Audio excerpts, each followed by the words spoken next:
Welcome to the first day of school. So, as I like to call, get your together day. I'm Priscilla, I'm a dental and psychology student. I've created this cohesive study dashboard for you. It has a note-taking system and spaced repetition algorithm, a course schedule, and an assignment.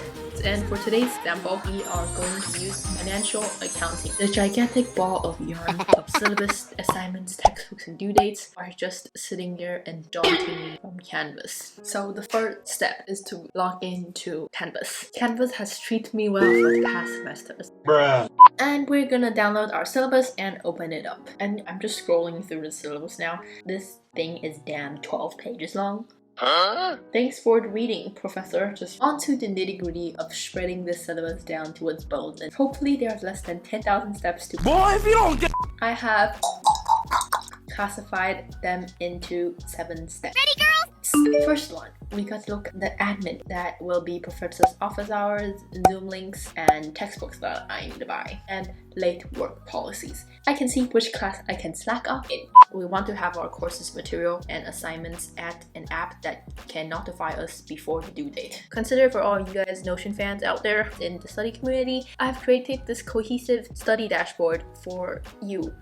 And then scroll to the bottom of the page to see the course database. Here is our note-taking system and our course metadata. You can add the professor's email address, office hours, room number, and textbook name. So first, in the weekly schedule, we'll enter the course schedule and the professor's office hours.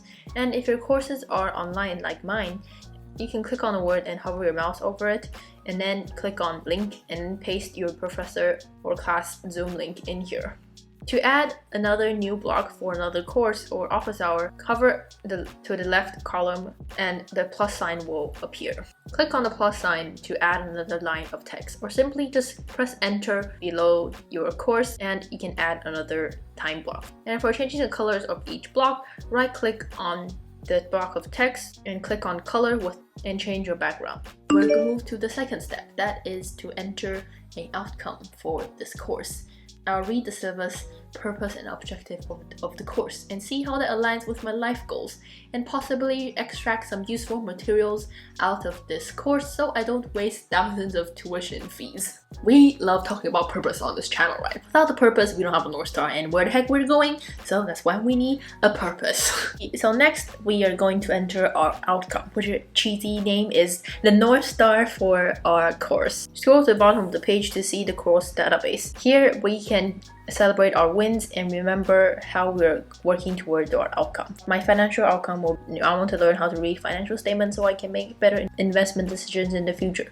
Not like I have any money to invest right now. So whenever I start class, review my notes, and get burned out from studying a course that I do not like, I can look at this line and see my reason for choosing this course. The next step. To enter any test and date assignments. So we can plan ahead and break down all of those big assignments so I don't procrastinate until the end. I know the system kind of feels like try hard and really complicated, but as James Clear said, you don't rise to the level of your goals, you fall to the level of your systems. I take that sentence by heart so much, and I really believe it. Throughout this year, I've created so many systems in my life. And here is how you can use the assignment dashboard. And we're gonna put them into a big master list here. With the assignment master list, I have 5 views in total. The first one is future assignments, which are assignments that are from today's dates and onwards. The second one is this week's assignment. This means that the assignments that are due within this week will show here. And the third one is all assignments by date. Assignment, project, and exams for the entire semester will be viewed in this master list. Fourth one is view by course. This is where you can look at individual course assignment, projects, and exams. And then the fifth one is a calendar view at a glance. We'll change the course view's name by clicking the drop-down menu and the 3 dots. So you can change your course name in the views and in the property tags of the database. Fifth step is to enter the lecture dates and topics. Otherwise, I would just be wasting my time through the space-time continuum. First, we will enter the lecture topics and then the corresponding lecture dates to when it occurs. I trust you and you trust me. Entering those dates are very tedious works, but your future self will thank you. I will rinse and repeat for entering all the dates, and then voila! 7 takamachis later, my hand is about to fall off and I have entered all the dates. And then for scheduling this bulletproof studying schedule, I will set up my studying system based on 3 things. Have you heard of spacing, interleaving, and recall? I hope it is yes. Y-E-S.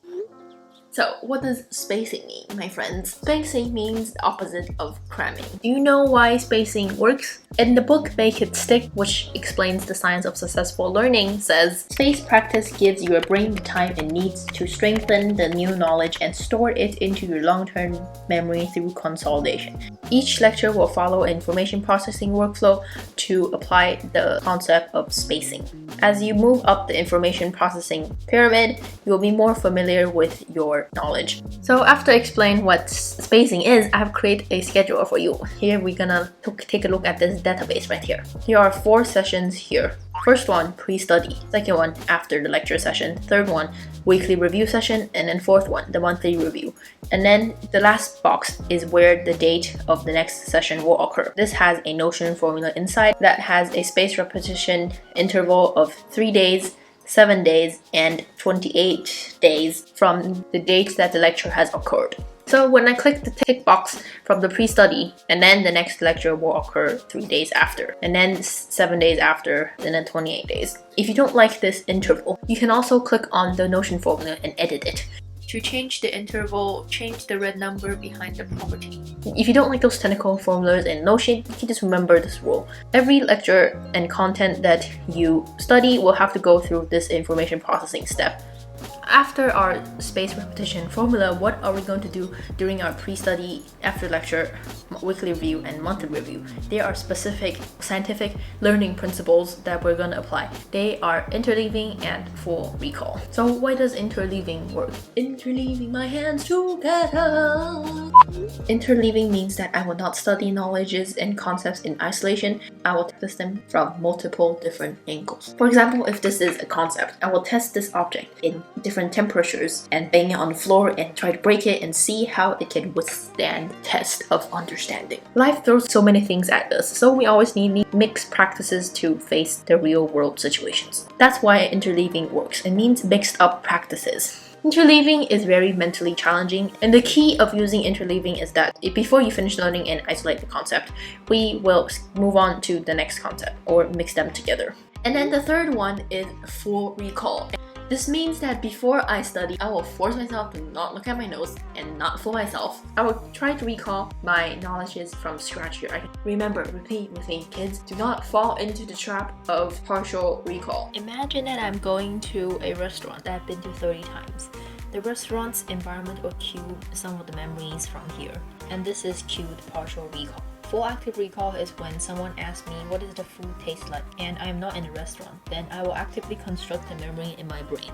I'm gonna whip my hair out very glamorously and get myself ready for today's school work. I have shown my discontinuity with a new outfit, and not to lie to you guys that I did the setup thing in 1 day.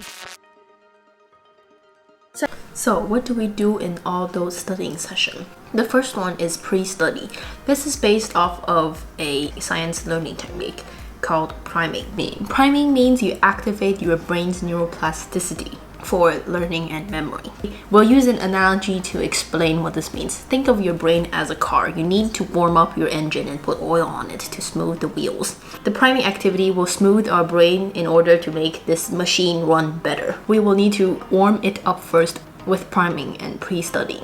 The goal of priming is to create a logic, basic, foundational understanding of the lecture. The important thing here is to evaluate, relate, compare, contrast the concepts in the chapter to form this structural understanding. Some sample exercises for doing this pre-study session is by reading the textbooks and looking at the big titles and key terms. For example, in business, there are many working parts such as operation, finance, investing, stockholders. All of those terms relate together to form financial statements. Put all those terms in order of importance, or I can draw a mind map.